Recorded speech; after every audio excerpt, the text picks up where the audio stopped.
போறீங்க? என்ன வாங்கிட்டு வந்திருக்கீங்க? காலைல கடைக்கு போனீங்களா? இன்னைக்கு மட்டன் கொத்துக்கறி செய்ய போகிறோம். 1/2 கிலோ மட்டன், 2 வெங்காயம், பெரிய வெங்காயம் 150 கிராம் வர மாதிரி பொடியாக கட் பண்ணி எண்ணெய் நல்லா ப்ரௌன் கலர் வர மாதிரி கோல்டன் ஃப்ரை பண்ணி எடுத்துக்கிறோம்.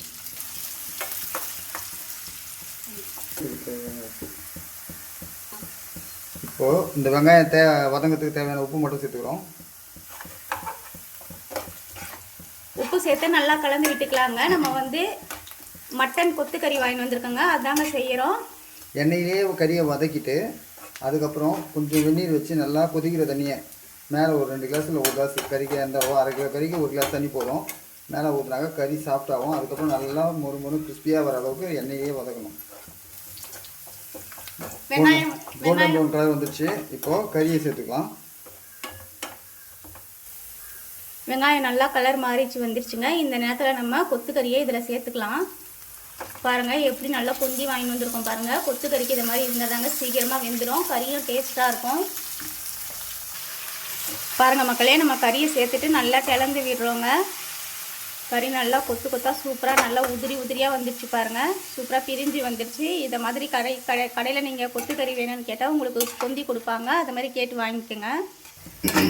நம்ம சேர்த்த இந்த வெங்காயம் எண்ணெய் எல்லாம் கறியோடு சேர்ந்து நல்லா மிக்ஸ் ஆகி வரணுங்க. எண்ணெயில் நல்லா கறி ஊறினா தாங்க கறி சாஃப்டாக வெந்து வரும் உங்களுக்கு. அதை மாதிரி நல்லா கிளந்து விட்டுக்குங்க. இஞ்சி பூண்டு நமக்கு வேணுன்னா பொடி பொடியாக கட் பண்ணி நறுக்கியும் போட்டுக்கலாம். நாங்கள் இஞ்சி பூண்டு பேஸ்ட்டே போடுவோம். ஏன் கறி வதங்கினதுக்கப்புறம் போடுறோன்னா அந்த கறி ஸ்மெல்லு போயிட்டு கொழுப்போட மட்டனில் ஒரு கொழுப்பு ஸ்மெல் வரும். அந்த கொழுப்பு ஸ்மெல் போயிட்டு தெகிட்டும். அதனால் இஞ்சி பூண்டு இந்த டைமில் ஒரு 1.5 ஸ்பூன் சேர்த்துட்டாக்கா நல்லா ஃப்ளேவர் நல்லாயிருக்கும். இஞ்சி பூண்டு சேர்த்து நல்லா கிளந்து விட்டுக்குங்க. இஞ்சி பூண்டோட பச்சை வாசனை போகிற அளவுக்கு நம்ம வதக்கிக்கலாங்க. ஃபஸ்ட்டு வெங்காயத்துக்கு தேவையான வதங்குற அளவுக்கு உப்பு போட்டோம். இப்போ இந்த கறிக்கு தேவையான அளவு கொஞ்சமாக உப்பு சேர்த்துக்கணும்.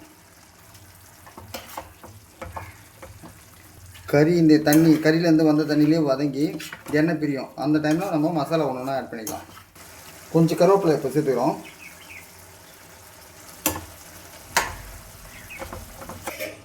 மூடி போட்டு ஒரு 5 நிமிஷம் வெயிட் பண்ணலாங்க. கறி வந்து கொஞ்சம் வெந்து வரணும், தண்ணியும் சுருண்டு வரணும்.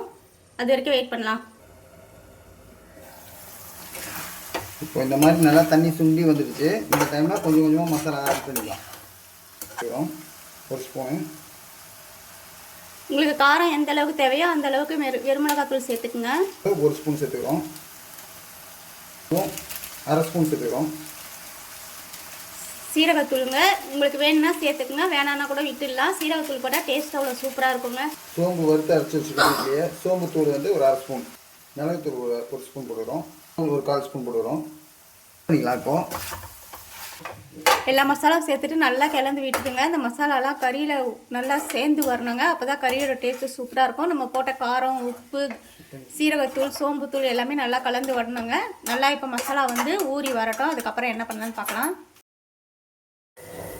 இப்போ நல்லெண்ணெய் சேர்த்துக்கலாம் வாங்க. இவ்வளோதாங்க கடைசியாக ஃபைனலாக நம்ம மட்டன் கொத்துக்கறி ஃபினிஷுங்க. சூப்பராக இருக்குது, வாசனை நல்லா இருக்குது, டேஸ்ட்டும் அவ்வளோ சூப்பராக வந்திருக்குங்க. கண்டிப்பாக நீங்களே இந்த ரெசிபி செஞ்சு பார்த்துட்டு கமெண்டில் சொல்லுங்கள் எப்படி இருந்துச்சு எனக்கு. தேங்க்யூ.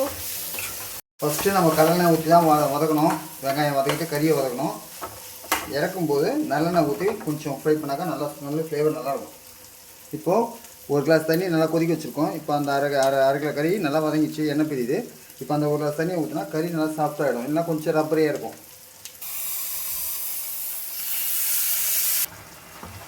தண்ணியை சேர்த்து நல்லா கிளந்து விட்டுக்கலாங்க. கிளந்து விட்டுட்டு மூடி போட்டு தண்ணி சுருண்டுற வரைக்கும் வெயிட் பண்ணலாம். தண்ணி சுருண்டி நல்லா எண்ணெய் பிரிஞ்சு வரணுங்க, அது வரைக்கும் வெயிட் பண்ணலாம். பாருங்கள் மக்களே, நம்ம கொத்துக்கறி சூப்பராக வந்து மசாலாலாம் ஊறி எண்ணெய் பிரிஞ்சு கலரே பார்க்கறதுக்கு சூப்பராக இருக்குங்க. நல்லா டேஸ்ட்டாகவும் இருக்கும் பொழுது, வாசனை அவ்வளோ சூப்பராக இருக்குது. இப்போ கறி சாஃப்ட் ஆகிறதுக்கு கொஞ்சமாக தயிர் சேர்த்துக்குங்க. தயிர் சேர்த்தா கறி வந்து சாஃப்டாக பூ மாதிரி ஆகிடுங்க. இப்போ எல்லாத்தையும் சேர்த்து நல்லா கிளந்து விட்டுக்கலாம்.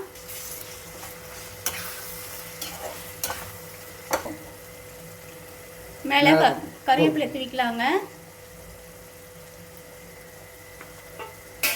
கருவேப்பிலை தூவியாச்சு. இப்போ எண்ணெய் பிரிஞ்சிருக்கு. இன்னும் நல்லா ட்ரையாக சுருண்டு எண்ணெய் மட்டும் தனியாக மேலே மிதக்கணும். மிதக்கிற டைமில் கொஞ்சம் ஒரு 2 ஸ்பூன் நல்லெண்ணெய் ஊற்றி இறக்கலாம். இப்போது அப்படியே மூடி வைக்கிறோம் ஒரு 1/2 hour.